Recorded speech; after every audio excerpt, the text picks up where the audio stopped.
All right, manufacturing, this part we're going to add in our sidewalls to our container. Now this is, you're following along with my sizes unless you have a specific application. If you don't like how this is looking, like for me, I'm questioning whether these sidewalls are too high.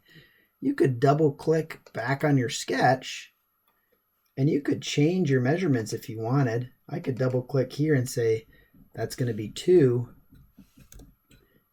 And then this is going to be 2. And I could do a green check and then it automatically updates. Or you could keep it at 3 inches tall. It's your call if you want to change it or not. Okay, in this new section, we're going to add in the ends of our sheet metal container. Pretty easy. I'm going to go up to where it said sheet metal model, except there's a little drop down menu. I'm going to add in a flange. And to add in the flange, you're just going to hover over the ends and click on a side corner piece. And oop, it's bending down the opposite way. So I'm going to opposite side this angle, bring it up, and I need it to be a distance of the same height as my other side walls.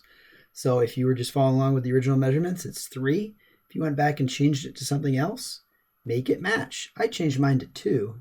So I'm going to hit 2, enter, and then do a green check. Now I'm going to use my arrow tools and rotate this thing around. It's pretty cool. And I'm going to do the same exact thing on the other side. Flange. Click on this edge. Oh, it's going the wrong way, so click the opposite side. Make the distance match how high the other sidewalls are.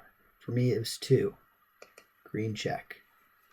All right, next step, we're going to add in some seams so we can spot weld this thing together at the end.